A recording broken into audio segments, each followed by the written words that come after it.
as a kid, I didn't really learn about God and everything as a kid. Our family we didn't go to church and stuff like that. But I always, I spoke of God and I used to say like, oh, thank God for that, or God help me with this, and I would like kind of sort of pray to God, but I never really knew that Jesus was the key, and now I do, and but as a kid, I didn't know that. My sister and we were the best of friends, and growing up with just the two of us girls, I think we tried every church there was down in Northville, all over Plymouth, Livonia, but we found a Baptist church that we really liked. My journey with our church when I was a child kind of ended once we hit junior high. My sister continued to go with some friends, but I was given the all clear that I didn't need to go, so I didn't go. I joyride with my friends. I was introduced to alcohol, some drugs, became promiscuous. My life took a turn for the worst. I no longer thought I needed God, so I dismissed him completely until I think I graduated from high school. And that's when I decided that, well, I better get married because I don't want to go to college, so I'll get married. And I did. It didn't work. There was a lot of abuse in my marriage.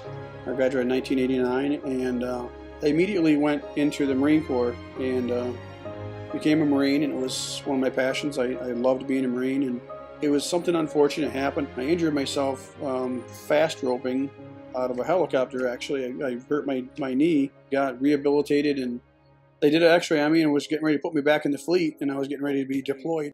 They gave me a last CAT scan and everything and was getting ready to release me, and they looked at my hip and said, "Boy, son, you're going home." And I said, "What? What do you mean?"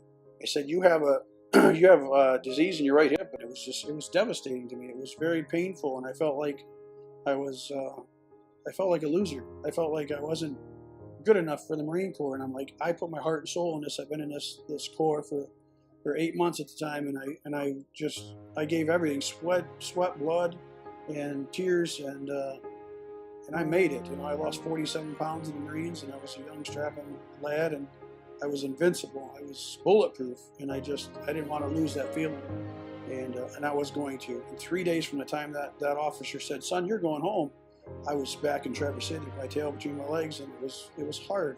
It was painful for me. It was hard to face my father, even, knowing that I had in my mind failed. I got out as a 20-year-old. I got a job that same day I got off the plane. I got a job, and 2 weeks later I met my wife. We had a lot of struggles in our marriage, mostly for me. I am an alcoholic, and I didn't want to drink in front of people, so I would hide my alcoholism. I have to say, I don't remember a lot of dates for a lot of things. Easter 2012 will be forever one of my best days. Friends asked us to church, and I had been kind of leading to Dave, I think I'm missing something. We're just missing something in our life. Maybe we need to go to church. And we thought, why not? I haven't got nothing going on. So I was like, I said, we could probably use it. Maybe we should start going to church. It was always a tough time for me because I was like, geez, I work 5 days, 6 days a week. I'm working 90 hours a week most of the time. And that's the last thing I want to do is go sit in some stuffy church and listen to people, "Oh, yeah, Jesus."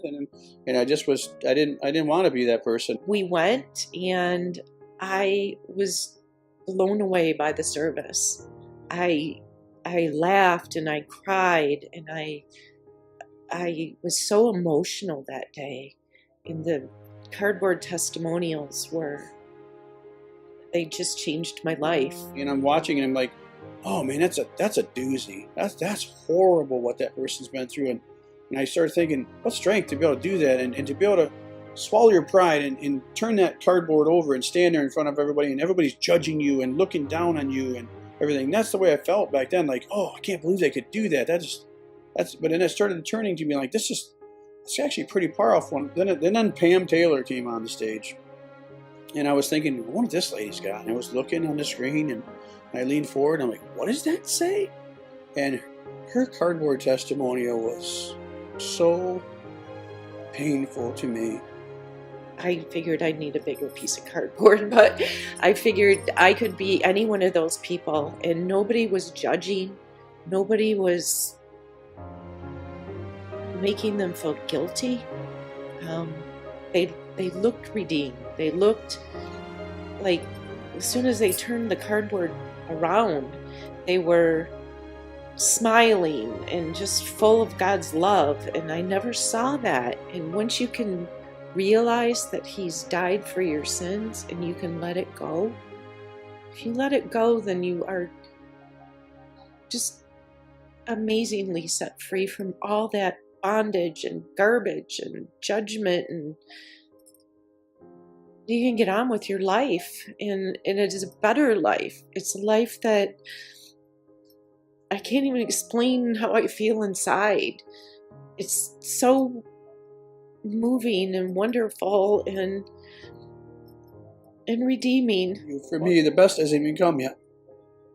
I know where I'm going now, and I was lost once, and I'm no longer lost. I know where I'm going, and it's a feeling that nothing you can understand until you have it. You have to experience it. It's challenging. It's nobody's saying that Christianity is going to be easy, because it's not. It's one of the toughest things I've ever done, but it's the most rewarding thing I have ever done.